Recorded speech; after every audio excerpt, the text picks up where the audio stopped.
فوجیوں نے جب یہ حال دیکھا تو عجلت میں اپنے گھوڑوں سے اترے، کچھ نے خود کو گھوڑوں سے نیچے گرا دیا اور اپنے جوتوں کے تسمے کھول دیے، اور جو نہ کھول سکا اس نے اپنے خنجر سے اپنے جوتے کے تسمے کاٹ ڈالے، اور سب پا برہنہ امام کے پیچھے پیچھے روانہ ہوئے۔ چند قدم کے بعد امام نے پھر اللہ اکبر کہا تو سب نے یک صدا ہو کر اللہ اکبر کا نعرہ لگایا۔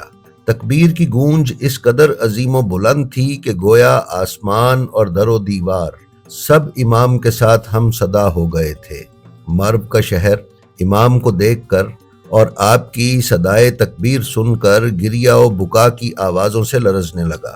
ناظرین، مامون اور اس کے وزیر فضل بن سہل ذو ریاستین نے مرو کے تیزی سے تبدیل ہوتے ہوئے حالات کا مشاہدہ کیا اور کہا کہ اگر امام رضا علیہ السلام نے اسی طرح نماز کی امامت کروا لی تو لوگ ان کے گرویدہ ہو جائیں گے اور بغاوت ہونے کا خطرہ ہوگا۔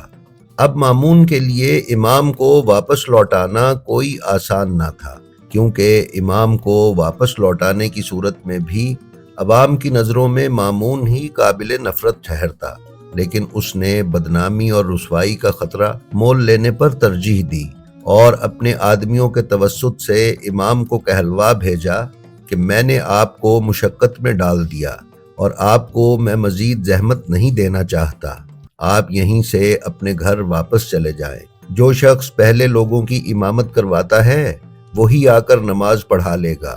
امام نے اپنے جوتے منگوائے اور پہن کر گھوڑے پر تشریف فرما ہو گئے اور گھر واپس چلے آئے، لیکن لوگ اس دن انتشار کا شکار ہو گئے اور نماز منظم انداز سے ادا نہ ہو سکی۔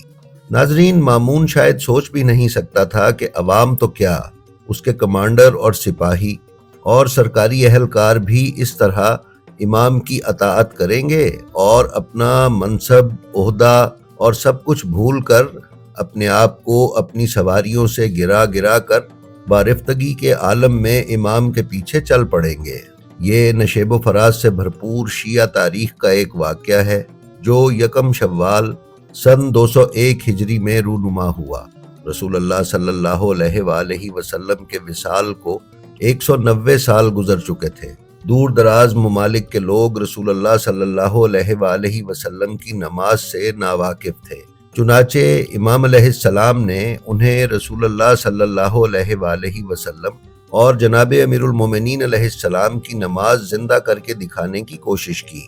امام نے خشوع و خضوع کے ساتھ گھر سے نکل کر اونچی آواز سے ورد شروع کیا۔ لوگوں نے ان اذکار کو کبھی نہیں سنا تھا، اب سنا تو مبہوت ہو گئے۔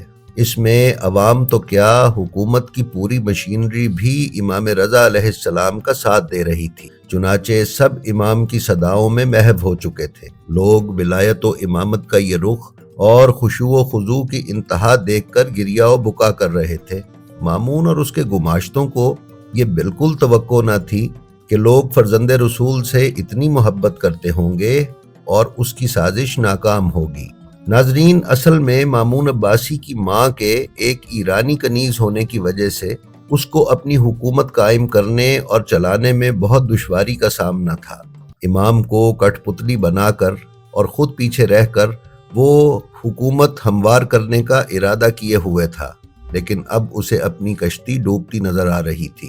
امام کے ساتھ موجود لوگوں نے جب امام کی اس الہی کیفیت کا مشاہدہ کیا کہ امام خود کو بارگاہ الہی میں پیش کرنے کے لیے جا رہے ہیں اور چہرہ مبارک پر اشک بندگی رواں ہیں اور دنیا و ما فیہا سے بیگانہ ہیں، تو وہ لوگ جو چھتوں پر تماشا دیکھنے بیٹھے تھے وہ بھی اتر آئے اور نمازیوں کے قافلے میں شامل ہو گئے۔ یہ وہ حالات تھے جن کی وجہ سے مامون اور اس کا وزیر خوفزدہ ہوئے اور امام کو واپس گھر بھیج دیا۔ ناظرین، یہ واقعہ آپ جن کتب میں پڑھ سکتے ہیں وہ یہ ہے: مجموعہ آثار استاد شہید مرتضی مطہری، کتاب الارشاد شیخ مفید، زندگانی امام رضا حاج علی اصغر عطائی خراسانی، شیخ صدوق کی عیون الاخبار الرضا۔ جی تو ناظرین، یہ تھی ہماری آج کی ویڈیو۔ ہمیں امید ہے یہ آپ کو پسند آئی ہوگی۔